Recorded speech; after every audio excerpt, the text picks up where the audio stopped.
Bonsoir à tous les amis, bienvenue dans cette vidéo découverte de nuit de la nouvelle Clio 6. Vous l'avez sûrement reconnue, même de nuit elle se voit avec ses feux à LED à l'avant, spécifiques à cette Clio 6, et ses petits projecteurs tout petits sur la partie haute, avec bien entendu les petits logos Renault présents de nuit, je vous rassure, qui sortent normalement des rétroviseurs. Il est là le logo, hop.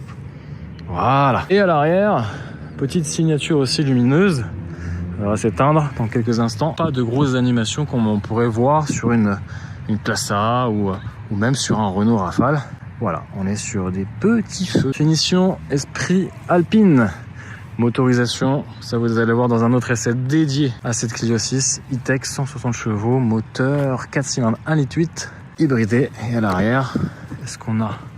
Non, on n'a pas d'éclairage d'ambiance à l'arrière, donc ce sera assez rapide. Le petit logo toujours Renault. Et à l'intérieur, regardez-moi ça.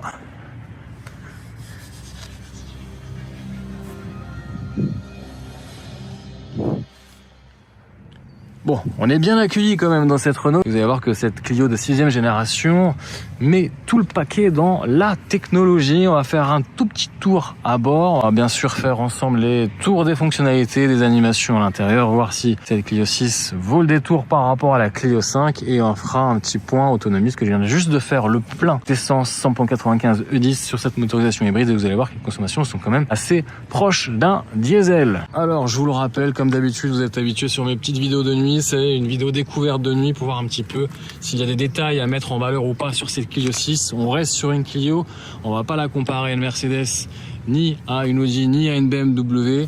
On commence par ces sièges en simili-cuir et Alcantara qui enveloppent bien, et je vous rassure, sur mon trajet, sont plutôt confortables parce que j'ai fait plus de 1000 km déjà avec, principalement sur autoroute. Allez, on allume le contact ici.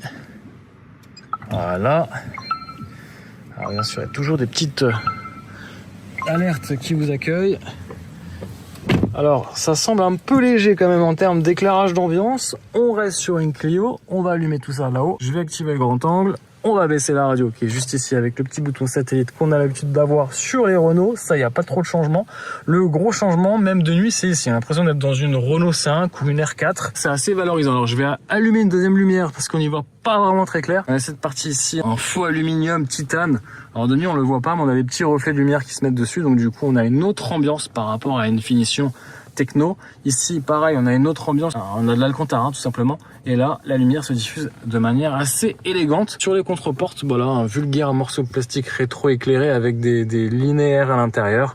Voilà, on aime, on n'aime pas. Un petit côté translucide sur cette pièce qui bouge un peu en main, je dois vous l'avouer. On a bien entendu une animation sur le volant central où on pourra avoir différentes informations, notamment ici, regardez, je vous parlais de consommation proche d'un diesel. 4,8 litres au 100, 80% d'autoroute fait avec. Sur autoroute, on est autour des 5,3, 5,4 en fonction de la température. Et non, je ne blague pas, parce que la température va jouer beaucoup sur les consommations et sur l'autonomie totale, puisqu'on a quand même une batterie, et oui, on la voit ici, de 1,4 kWh. Alors, elle est présente ici, mais elle est plutôt présente dans le coffre. Ça vient empiéter un peu sur le volume de coffre. Cette batterie, elle joue beaucoup avec le temps. En fait, cette batterie va jouer beaucoup en autonomie, et s'il fait froid, elle aura moins d'autonomie que s'il fait chaud. Donc moi, j'ai évolué sur des parcours où on était sur des températures entre 15 et 18 degrés. Température quasiment optimale pour avoir les meilleures consommations et surtout l'autonomie. Je ne sais pas si vous avez fait attention à ça, ce chiffre de 850 km avec un plein de 39 litres. Et vous voyez, les animations sont quand même assez sympathiques. Et je vous mens pas, hein, j'ai déjà fait 1008 km à son volant. Et honnêtement, c'est une belle surprise. On pourrait presque croire à une voiture de la catégorie supérieure en termes d'agrément de conduite, en termes de comportement, en termes de châssis. Franchement, c'est vraiment pas mal. Après, tout n'est pas rose. Excusez-moi le petit jeu de mots à l'intérieur de cette Clio 6, puisque voilà, on a des petits éléments. Ça, c'est vraiment ridicule. Ça sert strictement à rien et on sait pas où le mettre parce qu'en fait, on a envie de ranger des choses comme des lunettes. Vous voyez, si je mets mes lunettes ici, je ne peux plus fermer. cette partie-là. Ça, c'est vraiment relou. Heureusement, on a un petit accoudoir qui n'est pas réglable. Uniquement, voilà, uniquement dans cette position, avec un petit moelleux qui permettra de poser gentiment et avec tout confort, avec tout le confort qui va avec le coude. Chargement induction, 2 prises USB-C rétro-éclairées, les petites touches, pareil, ça c'est vraiment pratique parce que ça tombe vraiment sous la main. Réglage de la climatisation, réglage de voilà, de la température facilement, et ça s'affiche ici. On a le pack hiver ici, donc on rajoutera à peu près 400 €. On a le Harman Kardon, ça c'est vraiment très sympathique comme option.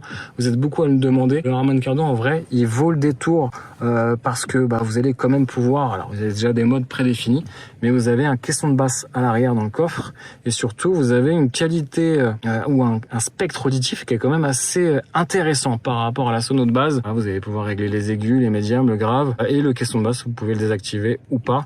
Alors attention, ça sature un peu quand vous mettez vraiment le son un peu à fond, voire un peu trop. Le son, vous pouvez le régler ici au-dessus pour le passager. Là, vous avez normalement le bouton, hop. Vous pouvez aussi mettre en veille. Là, vous n'avez plus trop d'écran. Alors, le problème, c'est qu'on peut régler la luminosité de cet écran central. En revanche, j'ai pas su comment faire pour régler la luminosité de l'écran derrière le volant, ce qui peut être un petit peu, je trouve, embêtant à force, et surtout sur le long trajet quand vous faites de l'autoroute.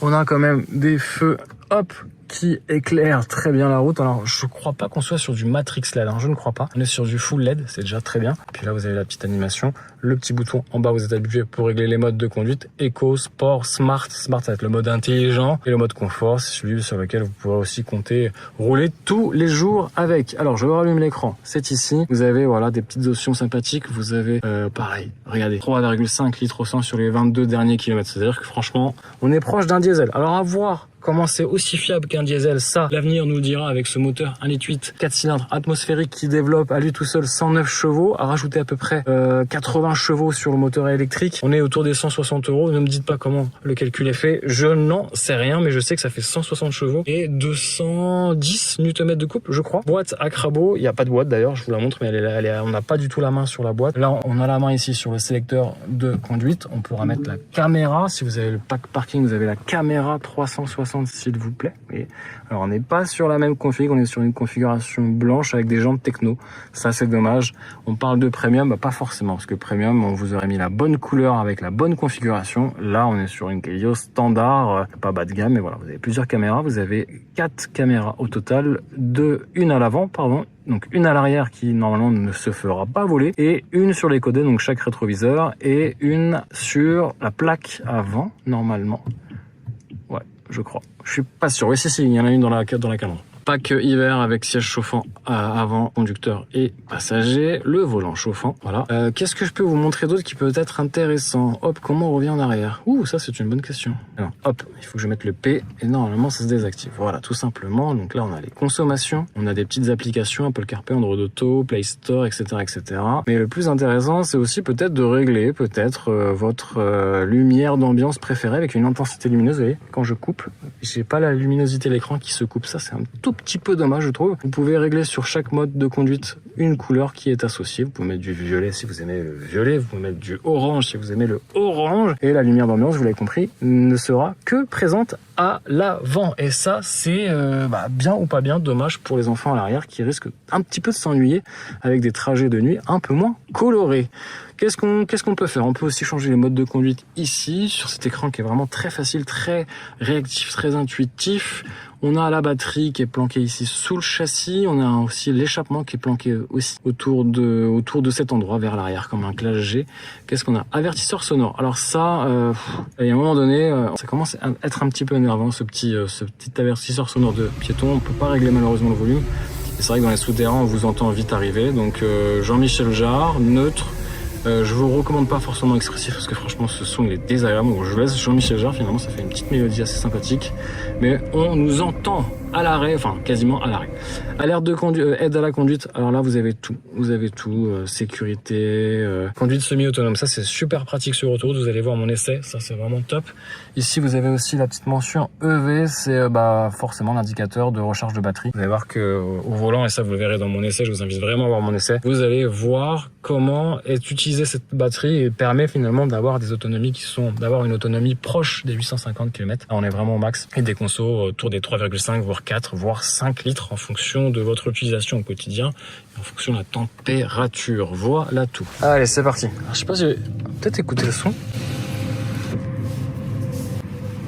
Et là, je roule à 11 km/h et on a Jean-Michel Jarre, donc il y a une espèce d'eau-parleur sous le châssis pour avertir les piétons. Je sais pas si vous l'avez entendu, mais c'est vrai qu'à l'intérieur ça s'entend aussi, et à l'extérieur je vous rassure que les piétons sont avertis, surtout se retournent. Alors je sais pas s'ils se retournent pour la voiture ou pour le bruit.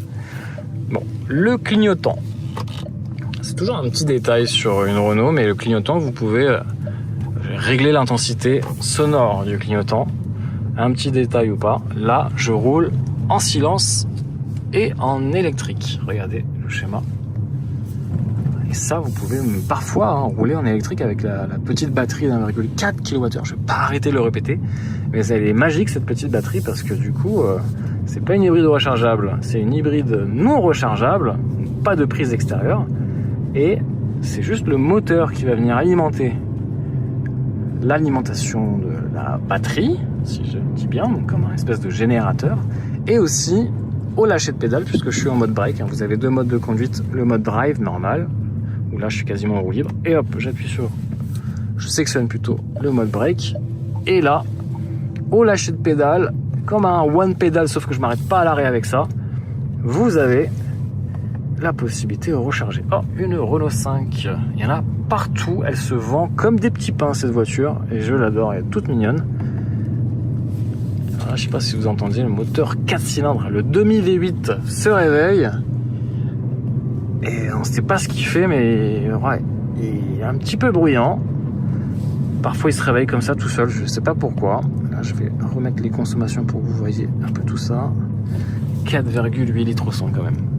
Sur 1000 km avec quasiment 80% d'autoroute. À 130, 134, je dois vous l'avouer. Donc on n'était pas au meilleur des optimisations pour être efficient. Mais là, admirez quand même une visibilité qui est assez saisissante quelque part, un peu moins à l'arrière. Il faut savoir un truc, quand vous activez le mode brake, on va voir, et je sais pas si vous le voyez, hop, ça freine aussi à l'arrière. Ça active le troisième feu stop. Et ça peut être très embêtant pour les autres usagers qui vous suivent parce que j'ai l'impression que vous freinez en permanence et vous allez juste lâcher la pédale de l'accélérateur. Donc, ayez bien en tête que quand vous activez le mode brake, ça peut être plaisant et confortable à conduire avec ce mode-là. Vous pouvez facilement embêter les autres usagers. Voilà. Bon, on est quand même bien. Et j'ai envie de vous dire, même si ça se voit pas de nuit, j'ai envie de vous faire une petite discussion.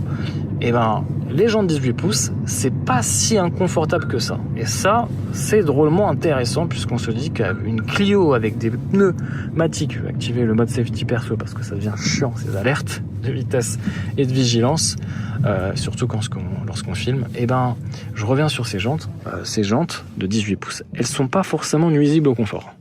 Allez, je me prépare à accélérer. Je sais que je vais accélérer en électrique. Hop. Je m'amuse avec ça. Allez, c'est parti. Allez, on va voir.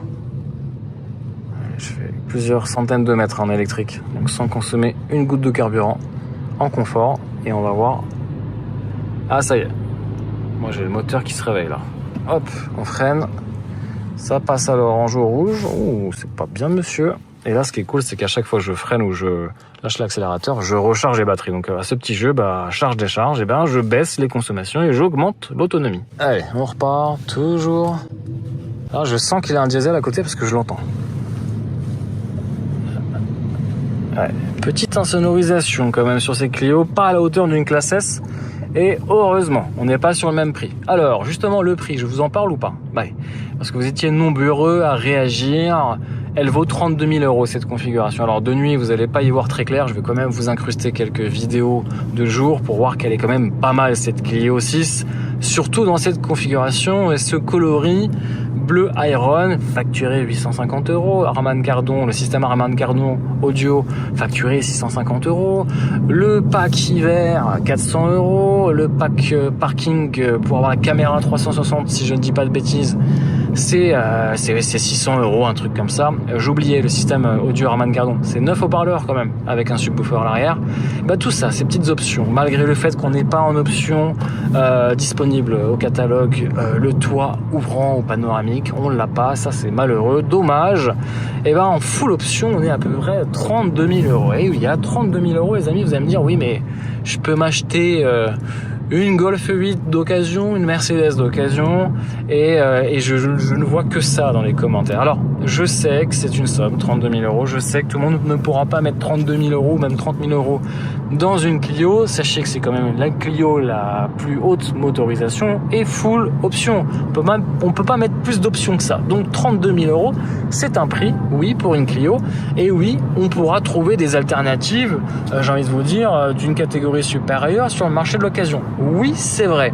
Mais on m'a toujours dit qu'il ne faut jamais comparer le marché du neuf et de l'occasion. Parce que si vous commencez à vous orienter sur l'occasion, bah, à un moment donné, si personne n'achète du neuf, il n'y aura plus d'occasion. Et d'ailleurs, c'est ce qui se passe un peu, et les prix grimpent. Donc, je vous ai entendu, comme diraient certains hommes politiques, mais pour le prix de 32 000 €, qu'est-ce que vous me proposez en alternative sur le marché du neuf? Toyota Yaris, on va voir si c'est plus cher ou pas. Peugeot 208, pourquoi pas. Polo qui n'existe pas en motorisation hybride. Vous avez Citroën C3 aussi, peut-être. Voilà, n'hésitez pas à me dire avec les prix et si c'est comparable ou pas. Mais ne comparez pas le prix du neuf avec le prix de l'occasion. Merci par avance. Bon, là, je suis calé à 110 km/h. Régulateur de vitesse adaptatif, conduite semi-autonome, ça c'est vraiment top. C'est-à-dire que vous pouvez vraiment faire des longs trajets avec. Je touche à rien.